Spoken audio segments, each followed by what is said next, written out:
a eu não sei se a Rai vai fazer a prece inicial. Vou, então tá. Boa noite, irmãos. Hoje estamos fazendo aqui nosso estudo, as questões 59 por hora, se 10, 60 e 61.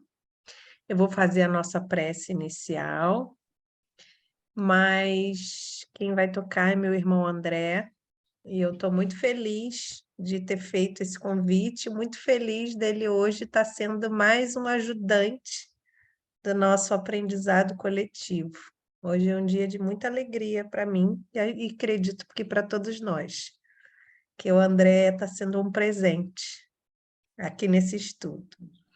Então, agradecer o nosso dia, agradecer essa oportunidade de estar estudando, aprendendo, ressignificando coisas, trabalhando sobre as nossas dificuldades, porque quando a gente vem estudar, a gente se propõe a compreender que a gente ainda tem muito que aprender através do estudo e através das nossas experiências, principalmente essa aqui encarnatória.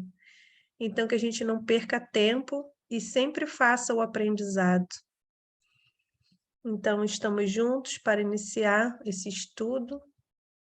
Em nome de Deus, Pai e Espírito Santo. Amém.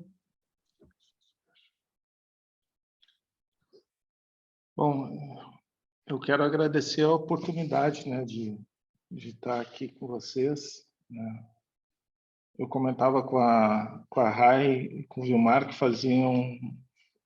estão fazendo exatos 9 anos da última vez que eu preparei alguma coisa relacionada ao espiritismo, né? E de todas as vezes que eu sempre começo um pouquinho antes da onde que eu parei, né? Então, antigamente tinha o estudo sistematizado era bem diferente, né? E eu sempre voltava anterior. Então, foi muito bom voltar nessa parte primeira das causas primárias, porque realmente é o início dessa filosofia, né? Então, hoje nós vamos comentar sobre a necessidade que teve Kardec de como os espíritos eles deram um novo viés sobre temas tão presentes na nossa cultura judaico-cristã. Ele discorreu no questionamento 59, que não é uma pergunta, são considerações, e o que a Bíblia, né, lá na origem, na Gênesis de Moisés, comentava a respeito dessa questão da criação. Então, eu tomei a liberdade de pensar os assuntos, todo o discorrer de Kardec, e fiz um paralelo. O que ele da criação, o que Moisés falava e o que a ciência veio trazer, né? Então, ele de cara já começa dizendo: os diversos povos criaram ideias diversas a respeito da criação, que até hoje nós não sabemos se aquilo o que está nas primeiras edições da Bíblia, se é o que realmente hoje nós podemos interpretar face às inúmeras traduções que o texto original foi alterado. Já a ciência, a razão apoiada na ciência reconheceu a impossibilidade e contradição de algumas teorias. E daí ele começa a discorrer sobre o que a Bíblia comenta e o que a ciência comenta. E também acrescenta sobre o ensinamento dos espíritos, que confirma o que o esclarecimento através da ciência nos diz, né? Já de cara ele já diz: o exame sério identifica o sentido aleatório e figurado dadas certas passagens dos textos bíblicos. Então, nessa questão, a ciência e aquilo que a Bíblia comentava são semelhantes. Origem da humanidade tendo uma única fonte em Adão. Já o que a ciência comenta é que a formação da humanidade em diferentes raças. E eu coloquei ali no nosso tema, né, a pergunta número 50 do Livro dos Espíritos, e também na passagem do A Caminho da Luz, que cita 4 grandes povos, mas também cita que existiam mais 2, né? Além daqueles 4 grandes que vieram, não que os outros não tenham vindo, mas aqueles 4 grandes povos que vieram de Capela nas diversas épocas, já tinha 2, que eram os negros e também os orientais, se eu não me engano, são os orientais. Mas, enfim, então, a ciência comprova que existiam mais do que somente uma única fonte, né?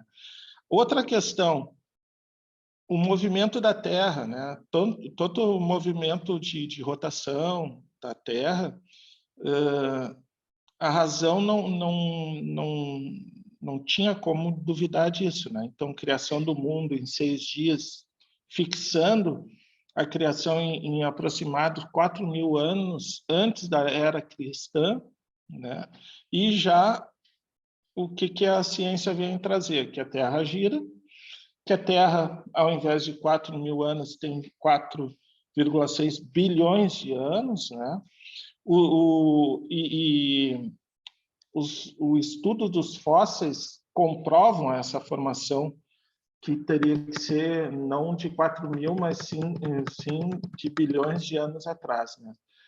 A questão dos 6 dias da criação representam períodos de milhares de anos cada. Então, é como se cada dia da criação fosse centenas de milhares de anos, né? Então, a ciência está nos dizendo isso. Ela não está dizendo que está errado dizer o que a Bíblia comentava, né, sobre 6 dias, mas que esses 6 dias têm um aspecto alegórico, né? Pelas escavações, a ciência descobriu a origem em que os diferentes seres vivos surgem na superfície da Terra, de acordo com o que é indicado na Gênese, mas não em algumas horas pelas mãos de Deus. Então, também existiram diversos seres vivos, mas não surgindo em algumas horas, mas sim em vários milhares de anos, né? Então, o que ambos concordam, toda a criação se realizou sempre pela vontade de Deus, de acordo com a lei das forças da natureza, da natureza em alguns milhões de anos. Então, eles afirmam praticamente a mesma coisa. A ciência mostra a obra divina sob um aspecto mais grandioso e em conformidade com as noções que temos do poder e da majestade de Deus. Então, uma coisa é ser em 6 dias e descansar no 7º.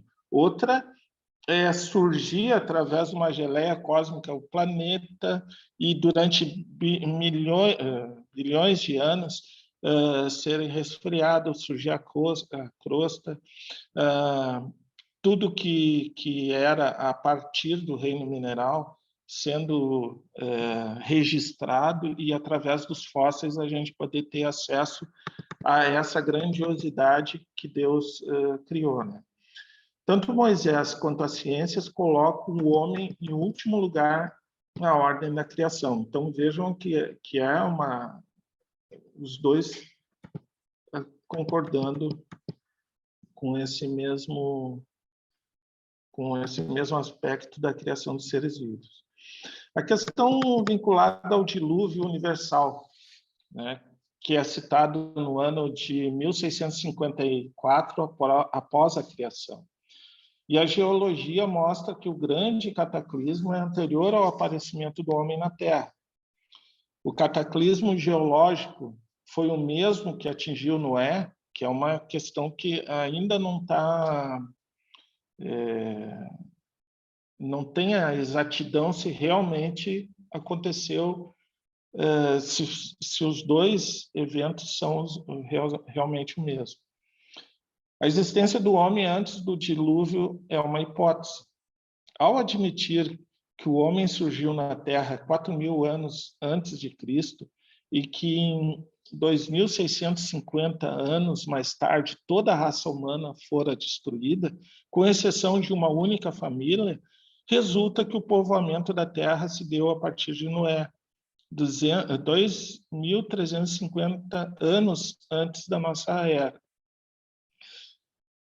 Isso que está na Bíblia. Os hebreus emigraram para o Egito no 18º século e encontraram esse país muito povoado e já muito avançado em civilização. A Índia e outros países estavam igualmente florescentes. Seria necessário que, no espaço de 600 anos, tanto o povoamento quanto a espécie humana pudesse elevar a ignorância absoluta, no estado primitivo, ao mais alto desenvolvimento intelectual, contrário a todas as leis antropológicas, né? A diversidade das raças vem em apoio a essa opinião. O clima, os costumes produzem modificações no caráter físico e o exame fisiológico prova que há entre algumas raças diferenças mais profundas do que o clima pode produzir na constituição física do homem. Para haver cruzamento de raças, seria necessário haver raças distintas. E se tem uma única família, não vai ter raças distintas. Como explicar a existência de raças tão distintas se dermos uma origem comum e, sobretudo, tão próxima, né? Como admitir que em poucos séculos alguns descendentes de Noé fossem transformados ao ponto de produzir, por exemplo, a raça etíope? Tão pouco admissível é a semelhante metamorfose, quanto à hipótese de uma origem comum para o lobo e o cordeiro, para o elefante e o pulgão, para o pássaro e o peixe. Então, fica na realidade presente que houve necessidade de ter várias raças e não uma só família, né? Seria a família de Noé. Tudo se explica ao contrário, admitindo-se que a existência do homem é anterior à época em que vulgarmente se pretende que ela começou. É mais fácil da gente entender através das comprovações que nós temos até hoje. Que diversas são as origens, que Adão, vivendo há 6.000 anos, tenha povoado uma região ainda desabitada. Ao invés de ele ser a única raça, ele povoou uma região ainda desabitada. Que o dilúvio de Noé foi uma catástrofe parcial confundida com o cataclismo geológico. E atentando-se finalmente na forma alegórica peculiar ao estilo oriental, forma que nos depara nos livros sagrados de todos os povos. Por isso é prudente não acusar levianamente de falsas as doutrinas que podem, cedo ou tarde, como tantas outras, desmentir os que as combatem. As ideias religiosas, longe de perderem alguma coisa, se engrandecem caminhando de par com a ciência. Então, são apontamentos que Kardec ele sentiu que era necessário esclarecer já nesse ponto no Livro dos Espíritos, né? Terminando um capítulo, né?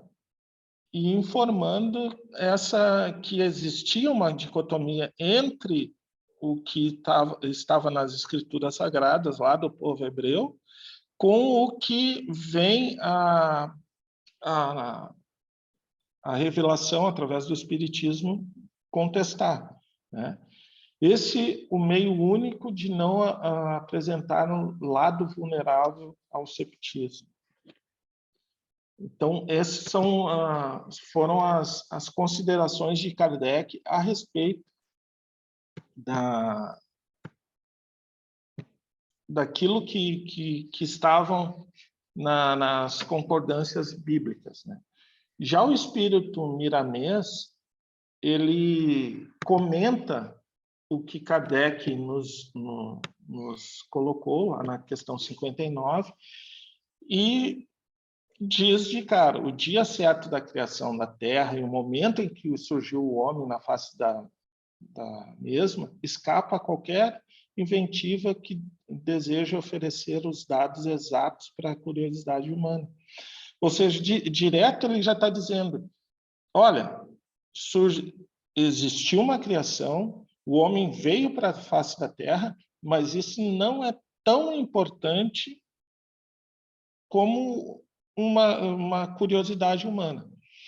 Alguns escritores modernos atiram críticas desrespeitosas ao velho livro indicado pelo legislador hebreu, por este dizer que a Terra foi feita em 6 dias apenas. Esquecem esses defensores da verdade que a própria verdade, em se visitando a humanidade, veste a capa da relatividade para não ser um veículo de perturbação. Ou seja, se eu tiver um diamante como sendo a verdade, e esse diamante ele explodir, cada pedacinho faz parte da verdade, né? Então, é importante que a gente reconheça que existe uma relatividade a esse respeito. E para complementar, posso complementar, esse pedacinho? Jesus já falava, né, quando veio a nós, já falava em parábolas. Por quê? Porque é como a gente compreende, através da mitologia, né, que é a contagem de histórias, para a gente entender de forma mais simples a complexidade da criação. Por isso ele contava pequenas histórias para que a gente compreendesse uma parte desse todo, sabendo eles que nós éramos espíritos pequenos e ignorantes, né? Exatamente. Então, ele usava dessa história e, às vezes, se leva ao pé da letra, né? O que se lê e se perde grandes partes. Vai lá. E se perde um grande tempo debatendo essas questões, né? Então, ele também comenta, muitos segredos existentes na Bíblia estão em forma de parábolas ou envolvidos na letra para oferecer conforto às variadas classes de criaturas. Encontramos esse processo de comunicação no próprio Novo Testamento de Jesus Cristo, né? Então, ele... E a maioria das coisas a gente não entende até hoje que ele disse. Ele usou as parábolas para falar à multidão. Esse modo, como a Rai comentou, né? Esse modo de falar, por vezes, atravessa séculos e mais séculos, conduzindo a mensagem para quem tem olhos de ver e ouvidos de ouvir. Dá uma visão da paciente mutação das coisas. Vejamos a transformação do carvão em diamante, feita pela natureza em milhões de anos. Nada é feito com violência. Observemos a petrificação de animais encontrados nas rochas e a própria pedra que já foi água em passado de difícil demarcação. Se o crítico de hoje se colocasse no lugar de Moisés, olha que interessante, né, o que Miramês comenta. O que iria escrever sobre a criação? Talvez os mais endurecidos dissessem que não escreveriam nada, para não dizer da forma que foi dito.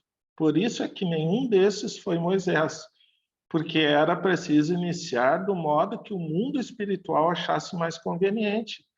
Nós não podemos, e como o Miramês também comenta abaixo, nós não podemos nunca esquecer que Cristo, Jesus sendo o governador espiritual do planeta, quem é que veio antes? Ele, simplesmente Moisés chegou aqui e reencarnou? Não, ele veio trazer uma informação que Cristo deliberou, né? Então, não há uma contradição, nenhum está um contra o outro, não. Primeiro veio Moisés, né, que foi aquele que escreveu, que colocou para um determinado povo a palavra, definiu a palavra de como era como deveriam ser a legislação e, enfim, e a própria criação. E ele diz ali, ó, o legislador foi um instrumento dos espíritos superiores, assim como Allan Kardec. Deu início a uma obra grandiosa que persiste até os dias em que vivemos.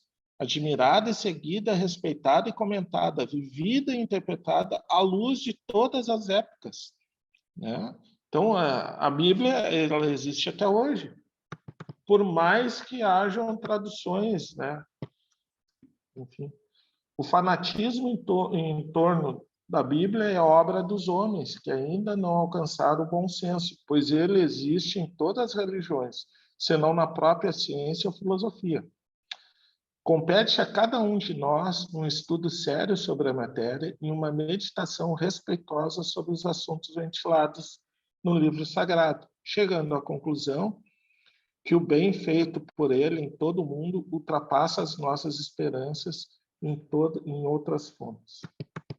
O próprio Jesus, né, que é o primeiro chamamento dele, né, não vim destruir a lei, mas dar-lhe cumprimento. E o Novo Testamento sentiu-se seguro ligado ao Velho, como criança obediente ao Pai, para depois ajudá-lo no seu roteiro de novas eras, né? Então, o próprio Cristo, ele não, é lógico que ele não viria destruir aquilo que ele encaminhou por outro homem, né? No caso, Moisés.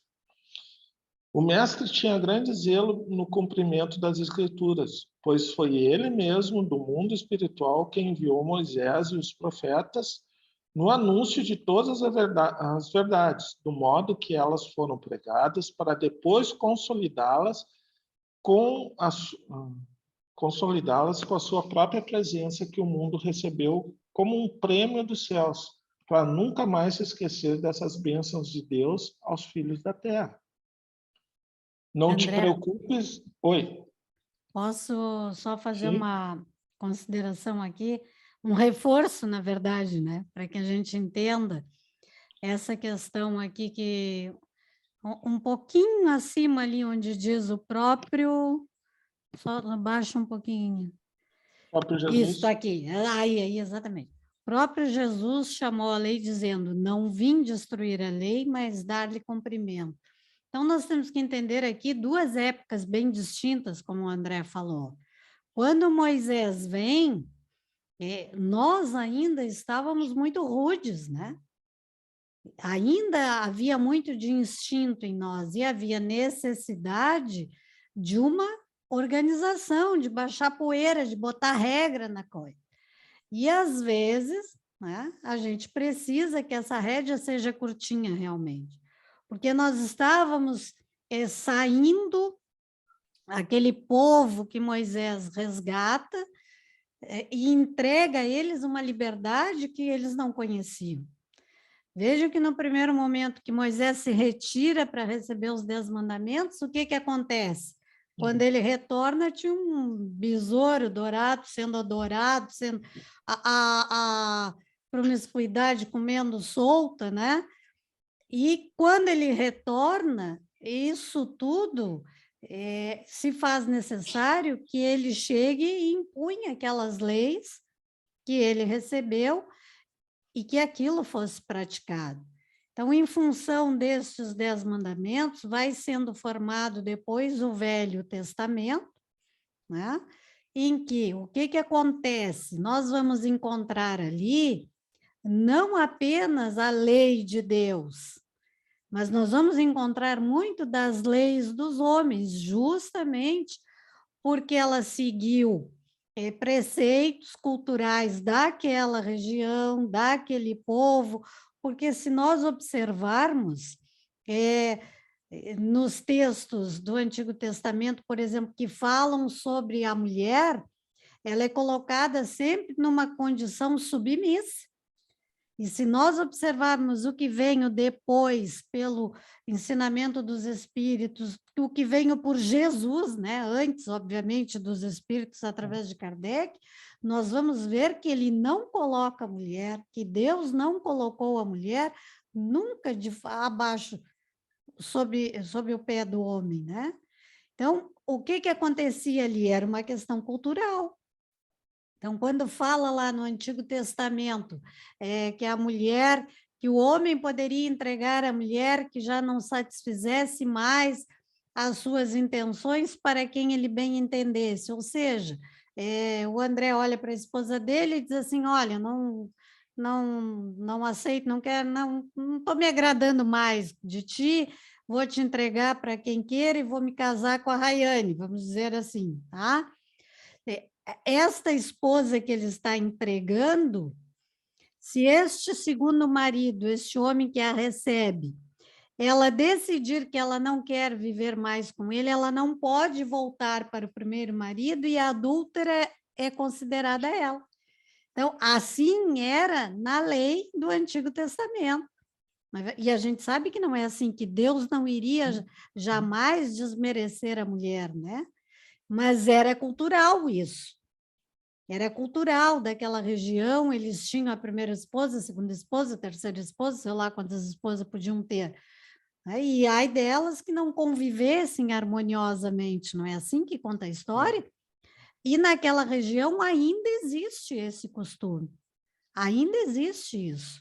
Mas isso é lei de Deus? Não, a gente sabe que isso não é lei de Deus. Então, por isso que Jesus vem dizer, eu não vim destruir a lei, mas vim dar-lhe cumprimento, não no sentido que esta lei dos homens fosse cumprida, mas a lei de Deus, que diz não matarás, não roubarás, não cobiçarás a mulher do próximo, ou o cônjuge do próximo, né? Não cobiçarás. Aí nós devemos entender que é não cobiçar tudo que pertence ao outro, cobiçar por inveja, por ambição, por ciúme, não é verdade? Então, isto aí que Jesus vem e coloca numa única lei, né? Então, quando ele é questionado sobre isso, que perguntam a ele, então, qual a lei que o senhor consideraria a mais importante? E ele diz, a primeira, amar a Deus sobre todas as coisas, e a segunda, não menos importante, amarás o teu próximo como a ti mesmo. Então, aí ele resume, porque quem ama a Deus não atenta contra o próximo por cobiça, por inveja, por ambição, por adultério. E quem ama o próximo, obviamente, que está amando a Deus, porque não se consegue amar ao próximo sem amar a Deus, né? Então, as leis de Deus começam a ser explicadas de uma forma mais clara, de uma forma mais amorosa, né, pelo mestre, através dos seus evangelhos, mas, em contrapartida, também aumenta o quê? A nossa responsabilidade. Porque lá no Antigo Testamento, há muito do cultural, há muito daquilo que fazia parte do contexto. Não, se está escrito aqui, a gente segue ao pé da letra e nós não vamos carregar culpa nenhuma em relação a isso. Jesus vem e nos diz, olha, não é bem assim, né? Temos que respeitar o outro, respeitar as suas conquistas, os seus erros, não julgando. Quando levaram a mulher adúltera para ver se ele iria cair em contradição, o que ele faz? Aquele que não estiver sob pecado, que atire a primeira pedra. E aí todo mundo murcha as orelhinhas, né? Vai largando as pedrinhas, e o que ele diz para ela? Onde estão aqueles que iriam te julgar? Todos partiram. Então, te ergue, te levanta, segue e não erres mais, não peques mais, né? Então, ele coloca sob a nossa responsabilidade a nossa caminhada. A ninguém é dado o direito de te julgar, mas a caminhada é tu que faz, né? Então, ninguém pode julgar ninguém, mas os teus erros, as tuas escolhas são responsabilidades tuas. Então, isso vai se ampliando, né? Com o Novo Testamento, vai ampliando, porque nós vamos saindo do fanatismo, do Deus que pune, do Deus que castiga, para um Deus que nos dá liberdade, porque nós vamos ficando mais autônomos quando nós compreendemos o Novo Testamento.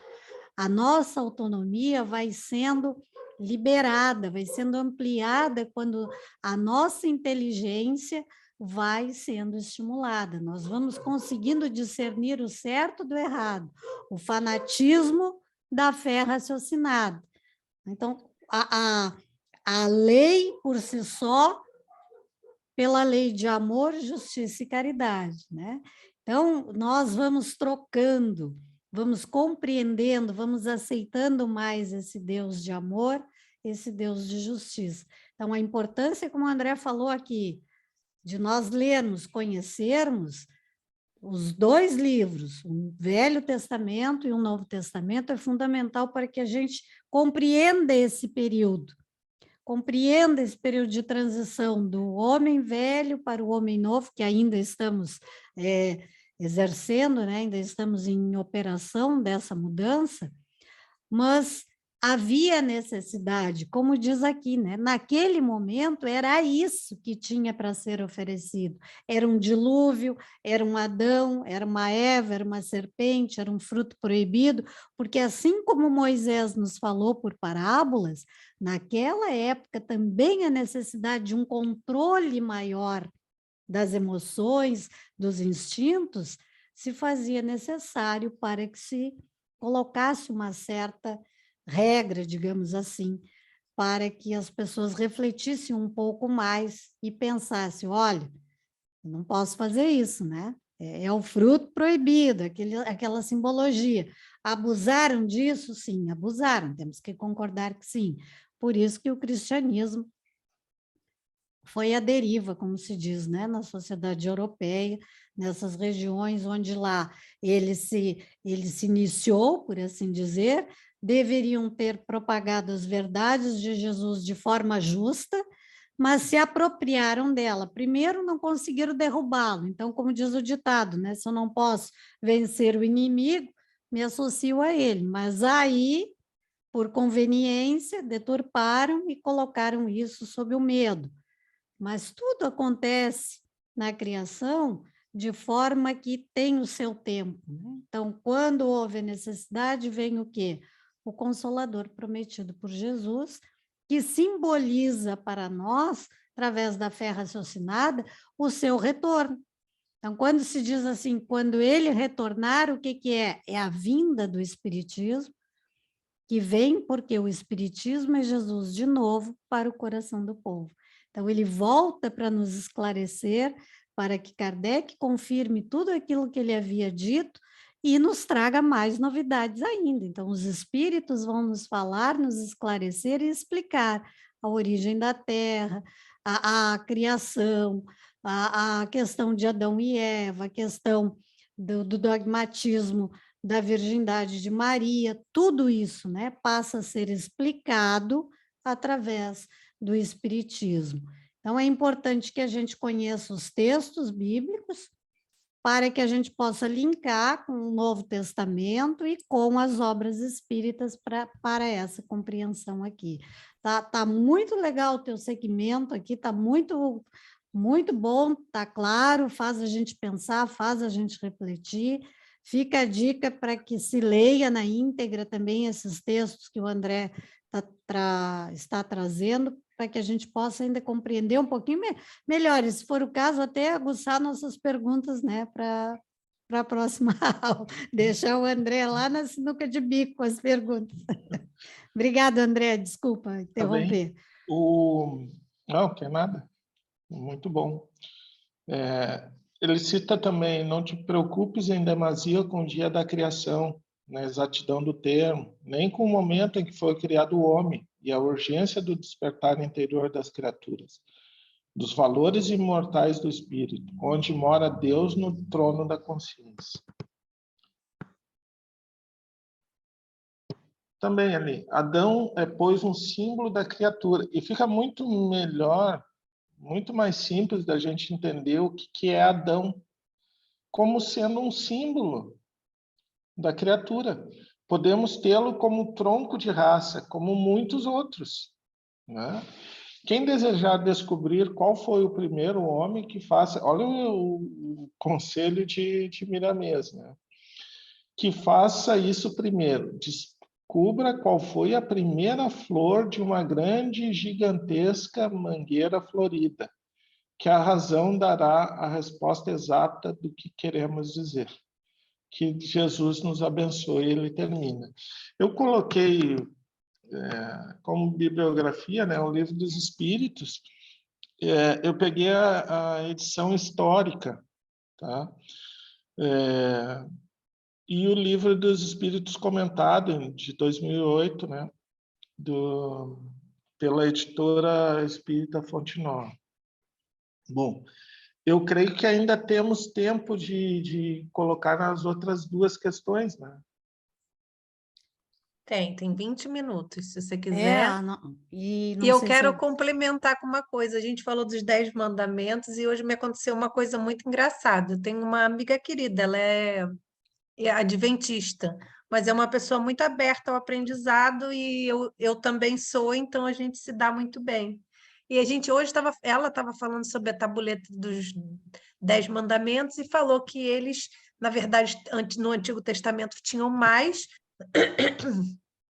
mandamentos e que ela, né, falando sobre a visão dela, e que a igreja retirou 2, e aí ela disse assim, a gente estava falando sobre a questão de imagem, ela estava falando que a religião dela não cultua a imagem, enfim. E aí ela disse, tá lá, que não é para cultuar a imagem, não sei o quê, e o católico cultua a imagem, ela fazendo um paralelo. Aí eu falei para ela, mas você já imaginou que essa imagem que ele diz não seria uma imagem nominal? Que, na verdade, a única imagem que a gente deve se espelhar é de Deus? E que não importa a imagem do santinho, não importa se é uma imagem física. Aí comecei a falar sobre o que estava por trás desse mandamento. Aí ela... Sabe que você vê que a pessoa... Porque realmente é uma leitura muito rasa. E a gente também tem, né? E a gente lê de novo e fala, meu Deus, não li direito. Lê de novo, não li direito. Porque ainda é uma interpretação, digamos assim, infantil, né? Uma interpretação nossa que ainda é muito infantilizada para o nível de complexidade que é. Aí eu disse para ela, não importa se tem, se não tem... Ela é verdade, não importa. Então, né? E a mesma questão de Cristo, né? Que com certeza nessa igreja vai ter só tem a cruz de Cristo. Aí pode. E na realidade o que deveria se cultuar? Cristo fora da cruz. Cristo em movimento, Cristo aqui comigo, com vocês, em todos os locais. E através de tantas equipes dele, coordenando como será o futuro do nosso planeta. Né? Eu não preciso de um Cristo estático. Exatamente. Né? Assim como eu não tenho que ficar estático. Né? É uma questão de interpretação aí entra aquilo que nós estávamos falando, a questão da cultura e a questão de impor, né? Então, esse Jesus crucificado, esse Deus que te castiga, esse Deus que te coloca em duas situações extremas, ou o inferno ou o paraíso, esse Deus que te coloca como um eterno pecador, se tu não te batizares, se tu não comungares, se tu não te ajoelhares, se tu não adorares, este conceito foi que o Espiritismo tirou. Então, isso, o que que acontecia? Na época em que o Espiritismo começa a chegar na Terra, estava acontecendo aquela revolução do pensamento, né? Do iluminismo, dos grandes filósofos. Então, a religião foi destruída nesse sentido, porque tínhamos aí uma religião totalmente imposta pelo medo, pela fé, um Deus totalmente punitivo, e que os pensadores trouxeram essa ideia de que esse Deus não poderia existir. Então, o homem estava perdido nesse contexto. Se fixou também naquele extremo, saiu do que tudo que era proibido para tudo era permitido.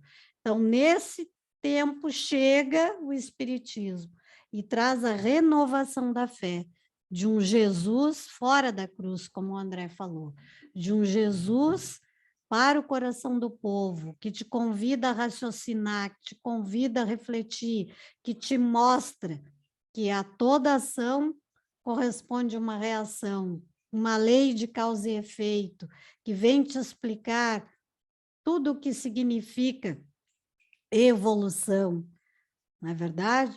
Tudo o que significa criação dentro daquilo que nós podemos compreender e aceitar, como disse o Miramês. Se eu estou preocupado em saber quem foi o primeiro homem, vamos perguntar qual foi a primeira flor, qual foi a primeira abelha, qual foi o primeiro pássaro, o primeiro peixe, né? Nós não sabemos. Há segredos de Deus que nós ainda não podemos receber. Um dia vamos receber, mas no momento ainda não. Justamente para que fique claro para nós que existe uma hierarquia, mas não uma hierarquia como a que nós conhecemos aqui, né? A hierarquia do comando, a hierarquia do baixa a cabeça e obedece, não. Existem as leis divinas, nós vivemos constantemente sob leis. As primeiras são as leis divinas, a lei da criação. Tudo foi extremamente organizado. Se não houvesse a lei da criação, os planetas iam andar por aí se batendo uns nos outros, né? Então, há leis imutáveis e há as leis dos homens, as leis da natureza, a lei de amor e caridade, a lei de justiça, todas elas nós vamos estudar aqui no livro dos Espíritos, a lei do progresso e a lei da destruição, no sentido da renovação, né?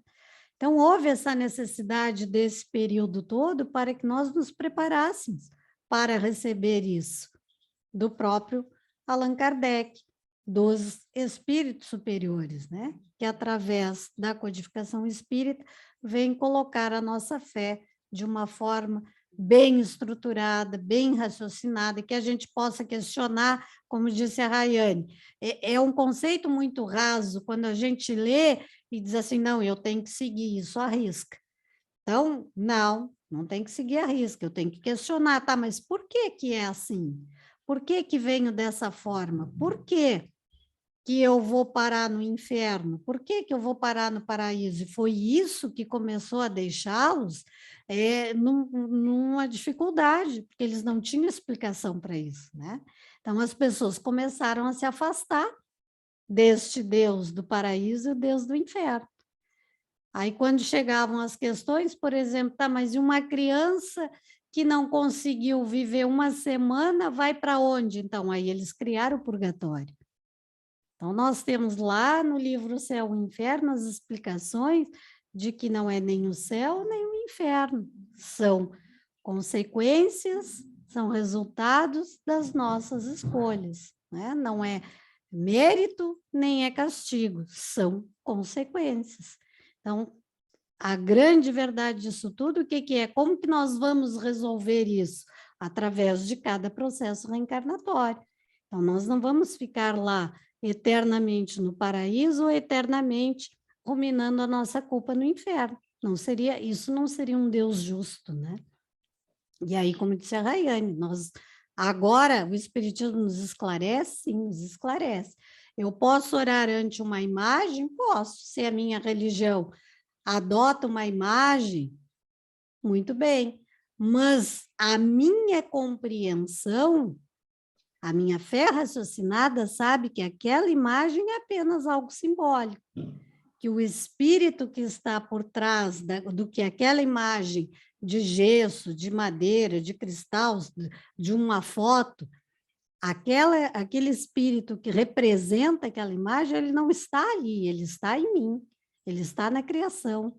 Então, eu posso orar para ele a hora que eu bem entender, não necessariamente quando eu estiver apenas em frente àquela imagem. É diferente? É bem diferente.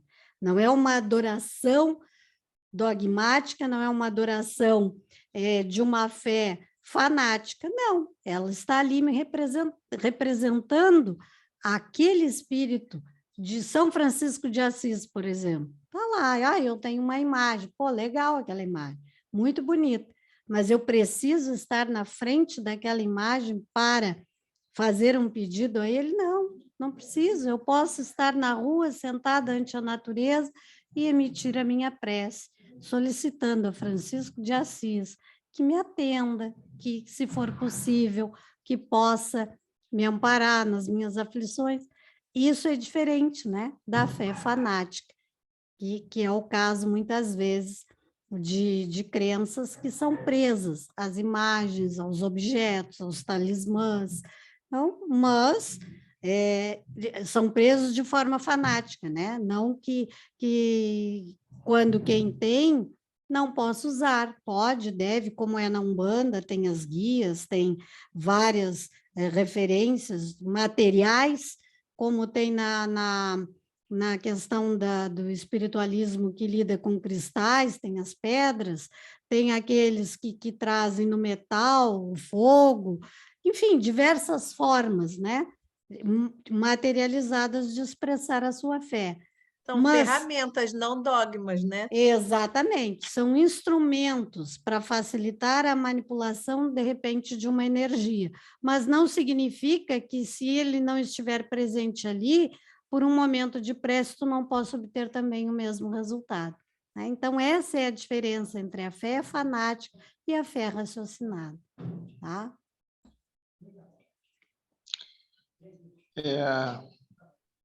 São 10.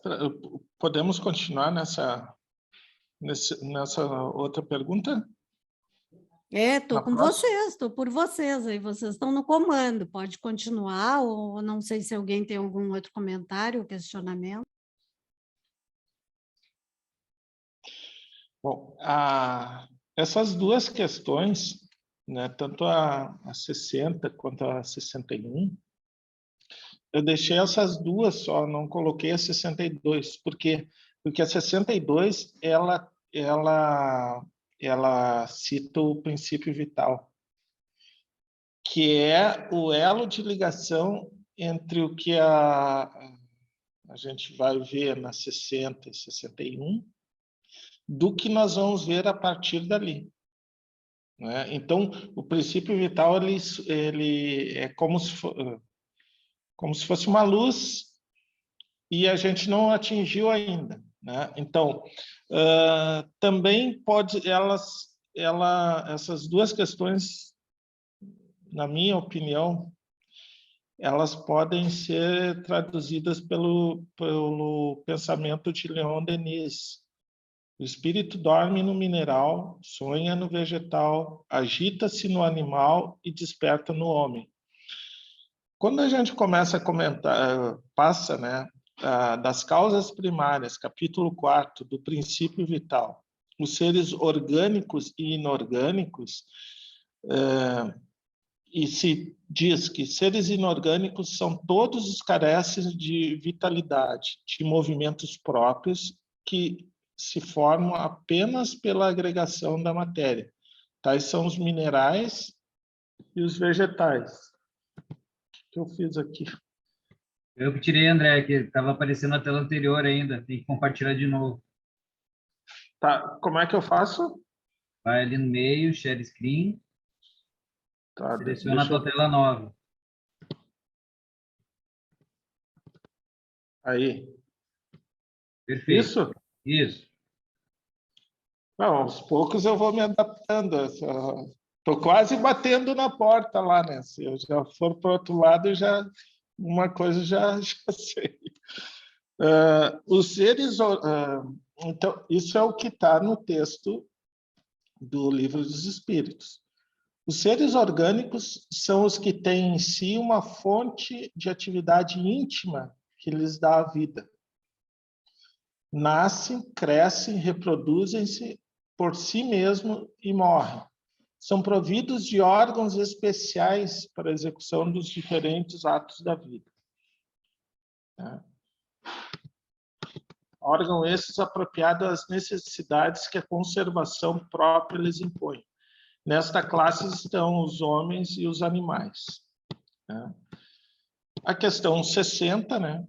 Essa era a introdução. A questão 60 é a mesma força que une os elementos da matéria nos corpos orgânicos e nos inorgânicos? Sim, a lei de atração é a mesma para todos.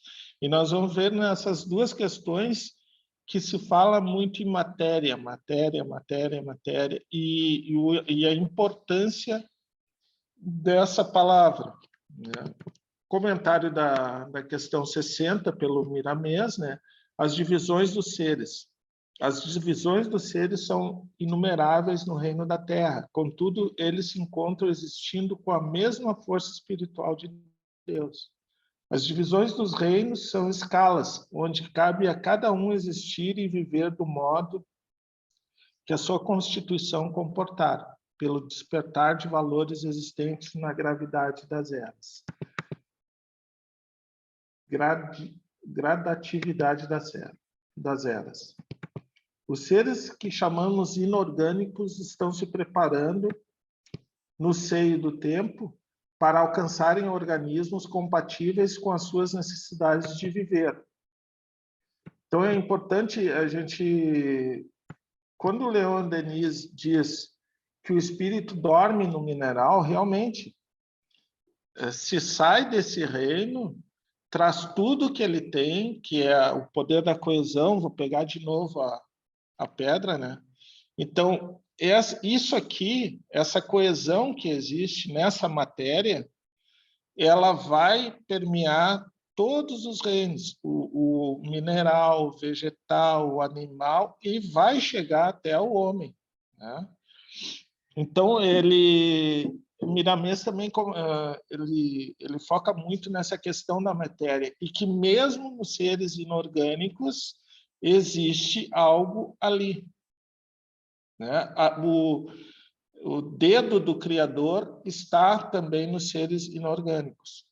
Todos os seres da Terra, todos os animais e mesmo as plantas começaram há milhões de anos como sendo unicelulares, para depois serem transformados em formas variadas pelas mãos invisíveis dos benfeitores da eternidade, espíritos angélicos que se ocupam com o despertamento dos dons que dormem nos animais. Então, ó, ele tá lá no ser inorgânico, mas naquela matéria coesa, mas ele já vai caminhando, chegando nos seres, nos animais, nos homens e na natureza.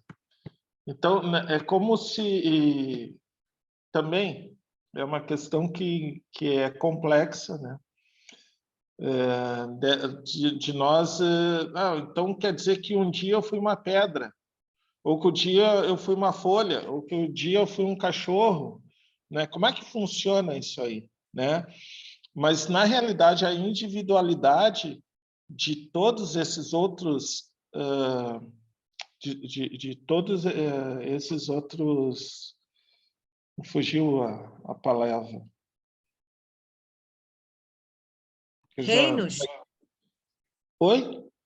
Dos outros reinos, você quer Dos dizer? outros reinos, ele vai se individualizar no reino hominal, né?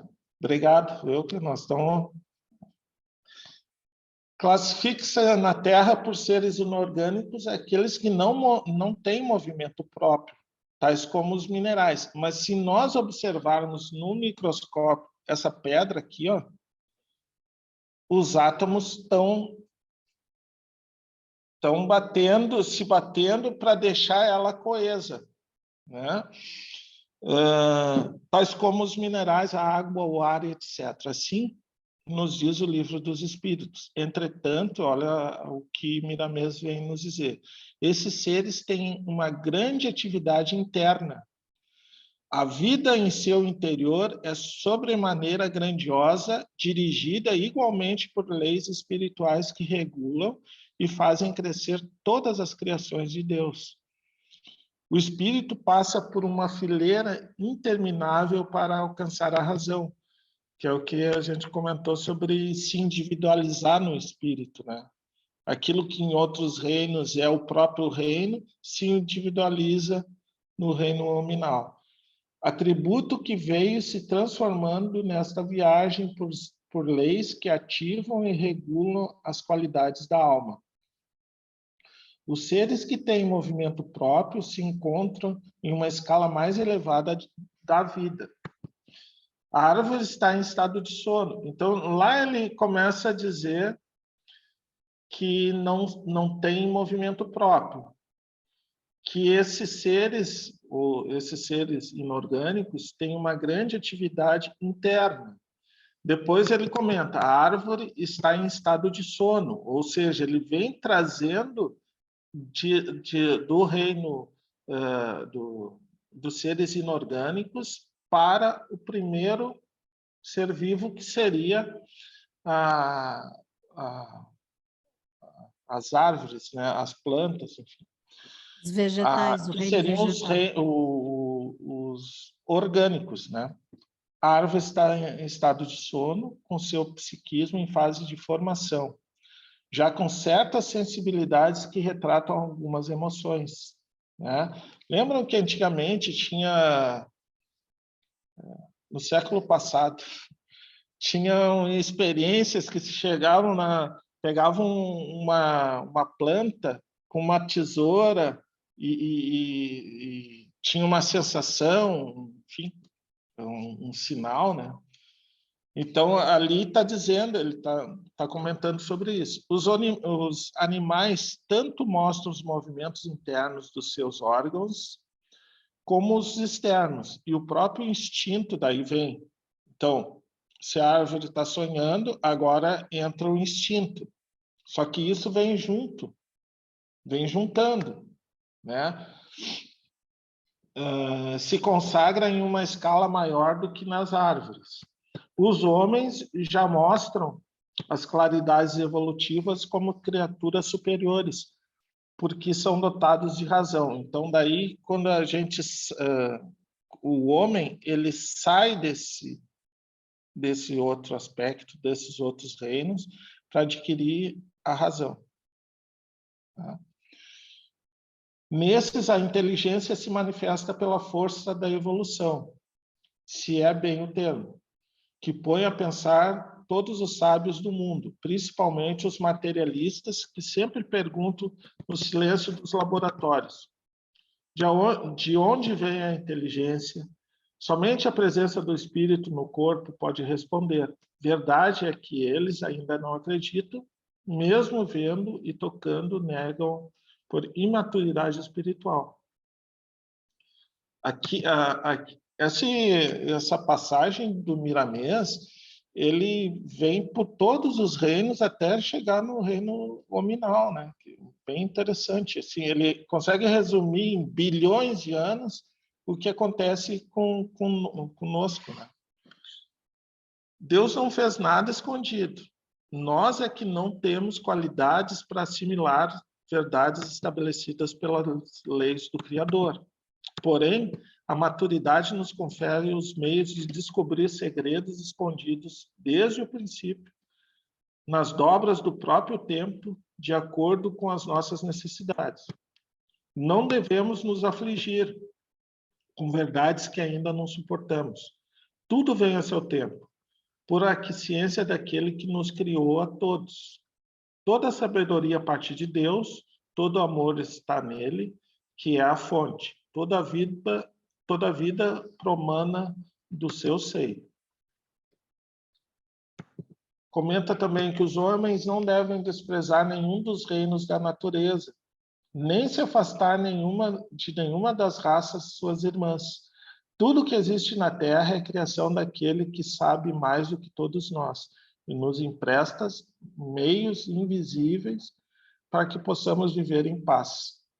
Enquanto vigorar o egoísmo e o orgulho nos caminhos humanos, a miséria não se afastará da terra. E interessante o Miramês, ele chegar até o orgulho e o egoísmo, tratando de seres orgânicos e inorgânicos. Numa questão, ele resumiu um monte de coisa, né?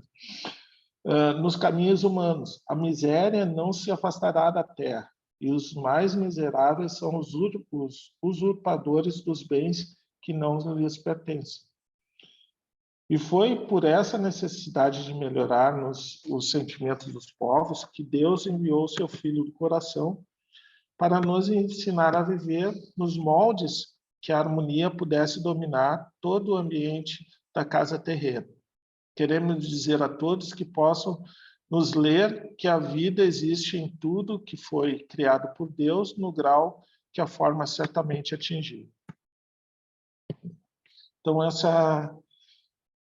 podemos deixar 61 para a semana que vem? O que tu acha? Só para não ficar, né? De repente tem algum comentário, alguém quer fazer algum comentário a respeito da número 60, né? Essa questão do Miramês aí está muito bem explicada, né? Opa, o que eu fiz aqui?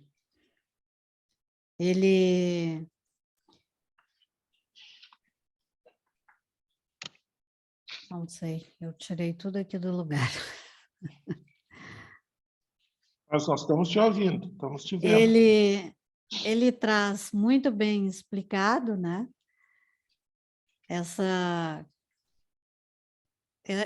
Estes itens todos, de uma forma que muitas vezes, às vezes a gente não consegue entender quando a gente lê apenas o Livro dos Espíritos. Então, ele traz aí para nós de uma forma muito clara, de uma forma que a gente pode, como é que eu posso dizer, ler e até mesmo dizer assim, nossa, eu quero entender mais, né? Eu me interessar mais por essa leitura, porque às vezes quando o pessoal lê apenas o Livro dos Espíritos, às vezes não consegue, não mostra interesse, porque isso aqui é uma questão, traz muito termo científico, traz muito termos da biologia, da química, da física. Aí o pessoal diz, isso aqui não me interessa, né? Eu quero saber mais da questão espiritual da obra, da mediunidade, da materialização, e não valoriza a questão da preocupação dos espíritos em nos mostrar como que nós surgimos, como que nós fomos criados, porque isso é um questionamento natural nosso. Então, como ele diz ali, né, os próprios sábios se perguntam de onde vem a inteligência. A inteligência nada mais é do que nós mesmos, né? Nós somos a inteligência, é o princípio inteligente que atua na nossa matéria. Então, a gente não se dá conta disso, por quê? Porque não queremos crer, não queremos compreender que existe uma força, uma inteligência muito maior do que a nossa. Existe um poder criador. Então, Miramês coloca isso aqui, e quando tu diz assim, interessante que ele resumiu tudo isso e chegou aonde? No egoísmo e no orgulho. Então, ele converge com as ideias que os espíritos trouxeram a Kardec. Ele vai ao encontro daquilo que Kardec diz, que o egoísmo e o orgulho são as maiores chagas da humanidade. Por quê? Porque não deixam ver este Deus, essa criação, não enxergam o outro como igual, não enxergam todas as criaturas como filhos de um mesmo pai. Há uma necessidade de destruição, de tomar posse, né? E Miramês, para quem... há várias afirmativas, né? Que Miramês é aquele espírito, é aquele jovem da parábola de Jesus, do moço rico, né? Que ele pede que largue tudo e venha segui-lo. E Miramês seria esse espírito. Então, quando ele vem para o Brasil, para descobrir aqui os povos indígenas, ele vem como um rei, como um príncipe, né? E ele chega aqui e se encanta por essas criaturas, ele não volta mais para o seu país, né? Ele não volta, ele fica aqui. Então, este espírito de Miramês, né? Que teve uma reencarnação aqui no Brasil. Então, o que nós temos que entender isso? Que o grande mistério, que para muitos é algo intransponível, está aqui, né? Está colocado aqui para nós na doutrina espírita, está esclarecido aqui os nossos processos de evolução, tudo que nós vamos passar até chegarmos ao espírito angelical, até chegarmos à nossa perfeição, que é isso que Deus espera de nós, né? Então, e também, assim, ó, para respeitar, né, a natureza, respeitar os exato. animais, porque nos animais, por ser como se fosse uma consciência, sendo uma consciência coletiva, tem espíritos superiores em todo esse reino animal, movendo para que cada um consiga atingir o hominal.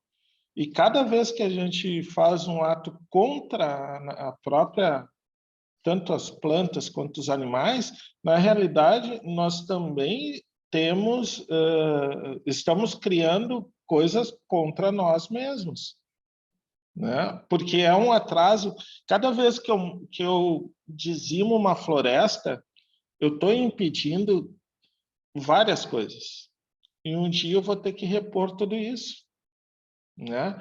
Cada vez que eu mato um cachorro, que eu simplesmente atiro, passo pelo Taim e atropelo as capivaras, eu estou fazendo alguma coisa que eu não precisava fazer e que não em nenhum momento, em nenhuma lei diz que eu devo fazer aquilo, né? Então a gente tem que nessa passagem a gente tem que entender que realmente, olha, existe um reino mineral. De tanto eu fazer buraco, vai acontecer alguma coisa, né? Que de tanto eu dizimar uma natureza, eu vou ter consequências. O E mesmo eu vou fluido me cobrar vital, disso. né? O fluido universal, o fluido vital da criação está em mim, está no reino animal, está no reino vegetal. Então, isso que a gente precisa entender, né? Somos parte todos deste mesmo fluido.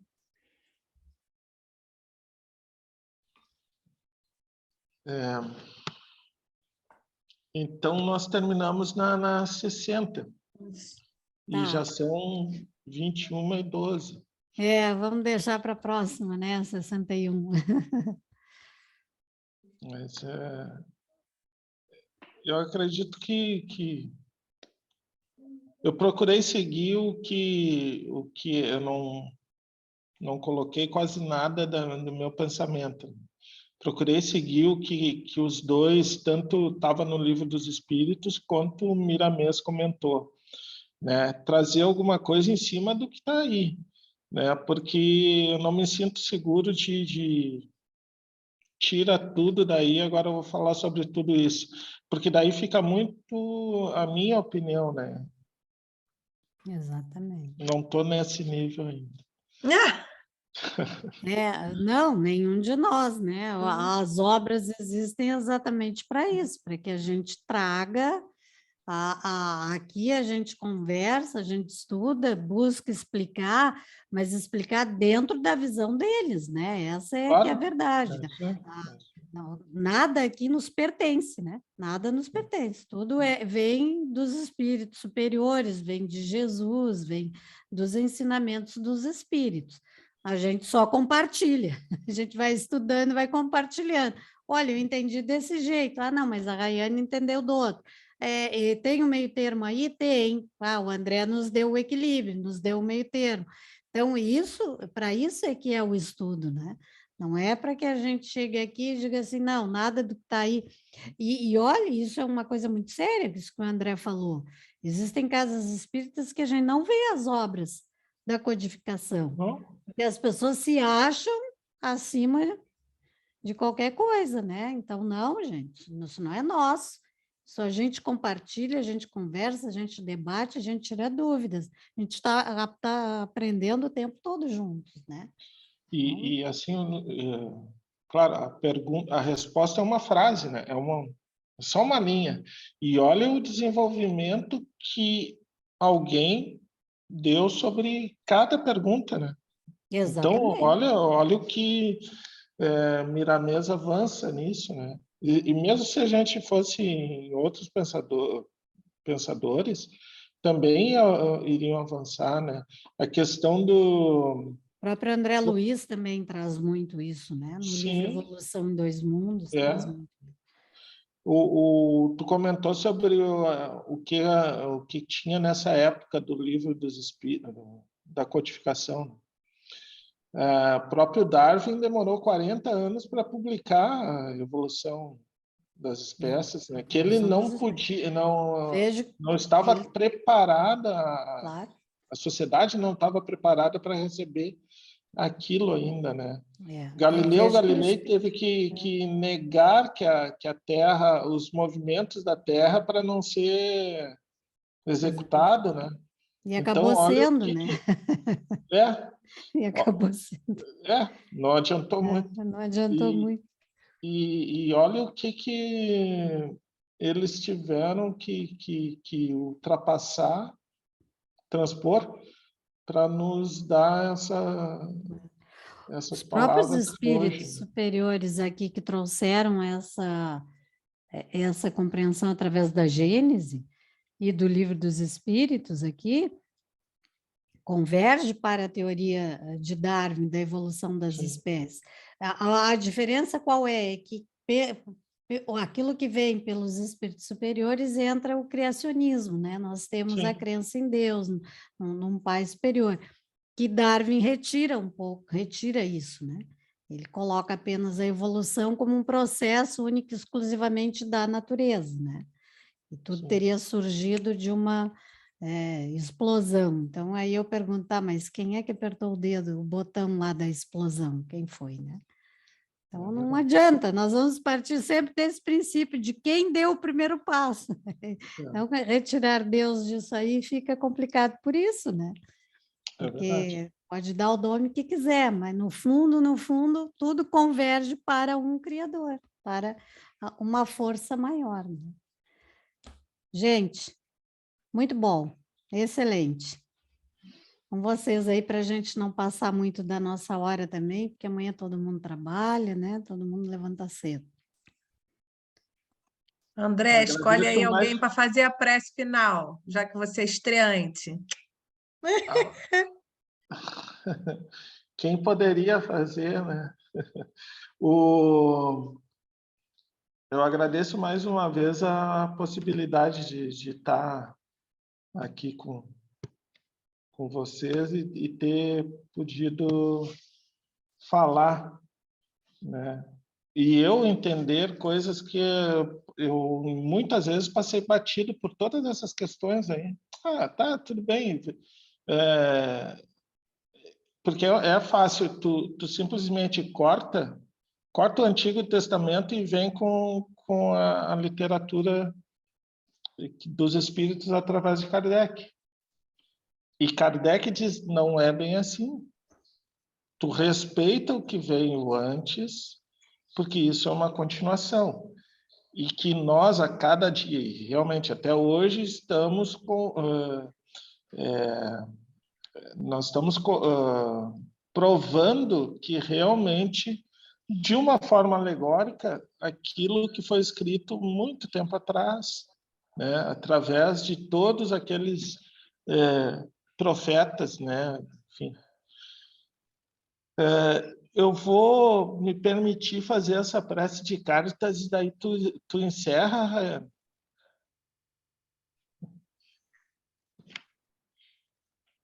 Então, agradecemos a oportunidade de nós estarmos aqui. A gente vai fazer a prece de cartas. Deus, nosso Pai, que sois todo poder e bondade, Dai força àqueles que passam pela provação. Dai luz àqueles que procuram a verdade. Ponde no coração do homem a compaixão e a caridade. Deus, dai ao viajor a estrela guia, ao aflito a consolação, ao doente o repouso.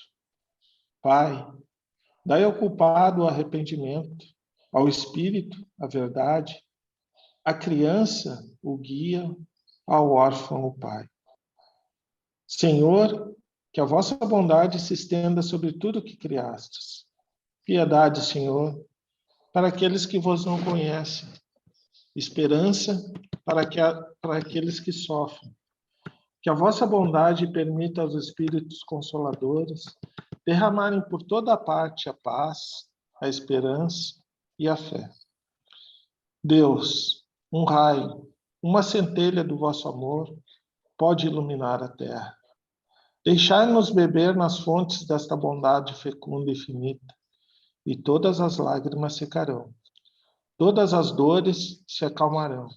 Um só coração, um só pensamento subirá até vós como um grito de reconhecimento de amor. Como Moisés sobre a montanha, nós os esperamos com os braços abertos. Ó bondade, ó beleza, ó perfeição. E queremos de alguma sorte merecer a vossa misericórdia. Deus, dai-nos a força de ajudar o nosso progresso, a fim de subirmos até vós. Dai-nos a caridade pura, dai-nos a humildade, dai-nos a fé e a razão. Dai-nos a simplicidade, que fará de nossas almas o espelho, onde se refletirá a vossa sublime imagem. Que assim seja.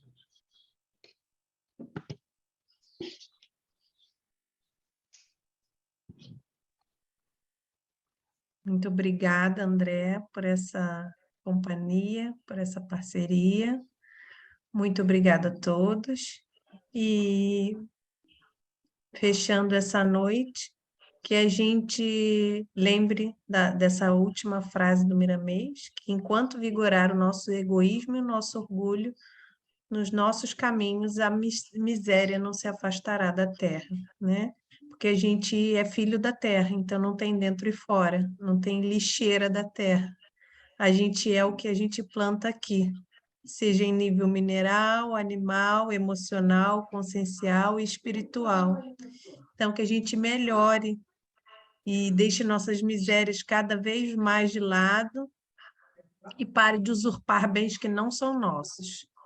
Que a gente acredite que a gente está aqui para melhorar, para ser companheiro e para transmutar as nossas dificuldades em aprendizado. Pai nosso, que estás no céu, santificado seja o vosso nome, venha a nós o vosso reino, seja feita a vossa vontade, assim na terra como no céu.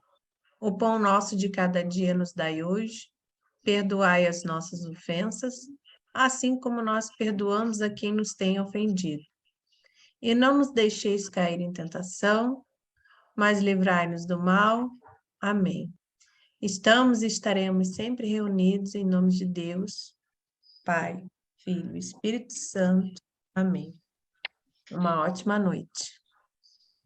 Obrigada, gente. Boa noite. Boa Fiquem noite. com Deus. Até a semana que vem, se Deus quiser. Noite, semana que vem, quem é que vai fazer? Eles vão terminar, falta só a 61. Falta 61. Daí E eu não- tinha posto um pedaço da 62, aí eu boto, eu termino, aí a gente faz 61 e 62. Eu faço. A gente continua. Tá, então tá. Pode ser. Termina ali, pode. Isso, Eu a acho gente que termina. preenche a aula toda, de repente, né? 61 Uhum. Eu acho que 62. Ah, E se for o caso, a gente lê também a 63, Isso. né? Se sobrar tempo, a gente improvisa, não tem problema. Tá? Aí. Então tá, gente. Obrigada por hoje. Tchau. Com Deus. Boa Obrigado. noite a todos. Boa noite.